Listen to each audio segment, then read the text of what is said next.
Hi everybody, welcome. This video is about why I am not going to get any meet and greets at SitC. So if you've been to any of the YouTube conventions that there are around the world, whether that be VidCon or SitC or Playlist Live or any of them at all, you will know that there is such a thing called meet and greets. Meet and greets are an opportunity for fans of online creators to meet their idols and have a 10 or 15-second conversation with them and picture, basically. If you're really lucky, you might get a bit of a long conversation and they might even sign something for you, like a book that they've written or just a piece of their merch. But the vast majority of the time, there just isn't enough time for you to spend anything like enough to ask them any meaningful questions. It usually goes something like, "Hi, I really like your stuff." "Oh, that's great." "Oh, can you sign for this for me?" "No problem, here we go, 1, 2, 3, let's have a picture." And that's it. That's the end of it. Why is it that quick? Because there's 200 people behind you, at least, to see this person as well, and they've only got maybe a couple of hours to get through them all. So 120 minutes, 200 maybe people, 30 seconds each basically, isn't it? In total. That includes walking up to them and walking away from them and waiting for the next person.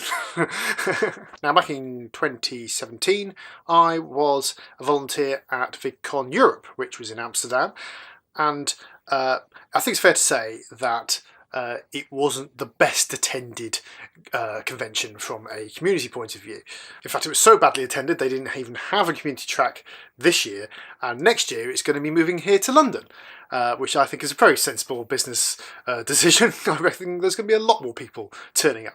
But what that also meant back then was you had a bit more time. You didn't have to get through people quite so quickly. There was time enough to have, say, a 30-second chat with somebody, plus having your photo taken and something signed. Yes, the meet and greets took 2 hours, but there was probably only about 100 people in the queue. Now at VidCon Europe, I had the creator track pass, which means I didn't get any meet and greets myself, but that was absolutely fine because I was volunteering and I volunteered in the meet and greet hall for one session.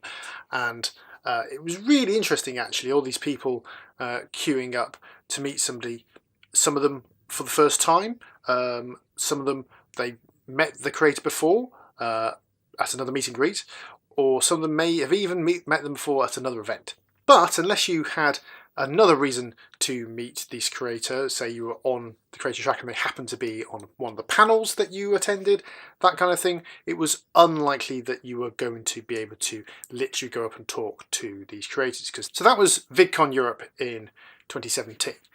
Now, last year, I also went to Summer in the City, which is a YouTube convention here in London. Now at SitC, there isn't actually a creator track.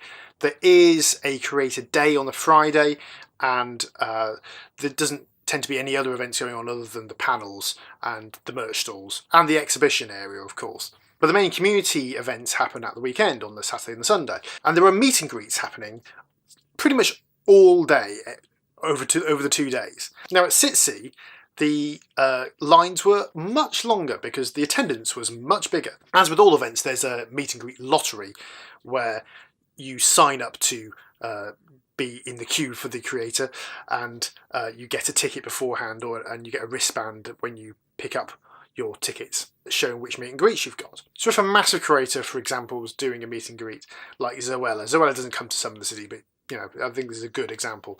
You would have queues all around the hall of young girls wanting, and some boys, wanting to meet Zoella. So instead of that, they limit it to a certain number. But that number is only actually a maximum. What they're more limited by is time. So there's a 2-hour slot, and there's a bit of buffer, but basically if you get to a certain point and there's still 50 people left in the queue, you're probably not going to be seen.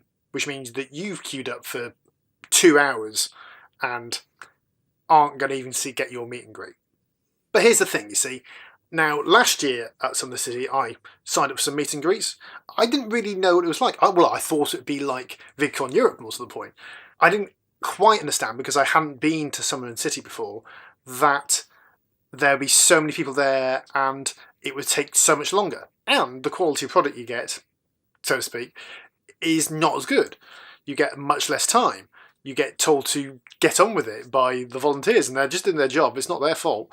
Even if you're right at the back and you do get seen, it's not great. You've waited for more or less 2 hours for a 30-second chit-chat. So that's why this year I've decided that I'm not going to get any meet and greets. And it just happened last year that I was organised enough and lucky enough in some respects to be towards the front of the queues. One of them, I happened to be in the meet and greet hall anyway, so I managed to get towards the front before they let all the other people in. And another one, I just happened to turn up early enough. You still waited around for half an hour before the creator even came out, but I was not waiting around for more than an hour, which is pretty good actually. But here's the thing though, I did want to meet those people because there wasn't much opportunity throughout the rest of the event, or indeed opportunity full stop. But having met those people, and I'm very happy to meet those people, and they're lovely people, I'm in no big rush to do it again.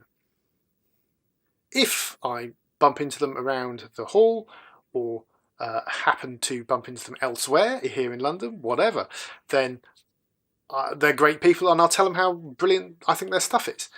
But I'm not jumping to stand in line for 2 hours and have a 15-second conversation saying, your videos are great, thanks, let's have a photo.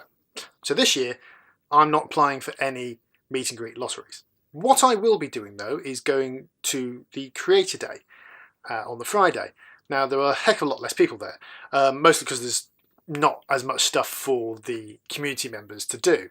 But what does happen on Creator Day is the featured creators tend to hang around the expo hall, and people come up to them and say hello, and they will have a couple of minutes conversation with them, which is much better for the person and for the creator. So anybody I do want to bump into and have a chat to, I'll see if I can find them, you know. Now, I don't know what the solution is to meet and greets, but it's not just me. Even creators don't like the format. There were a couple last year I saw on Twitter afterwards saying it was really fun, but I wish there was half the people so I could spend twice the amount of time with everybody.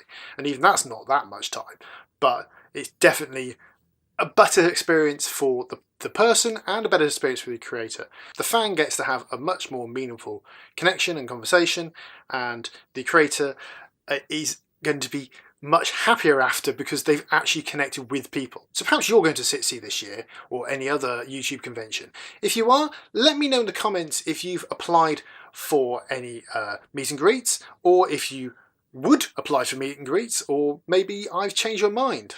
If you like the video, give it a thumbs up. You can do that just down below. I make videos every single week, so do remember to subscribe. Thanks for watching, and I shall see you next time. Bye-bye.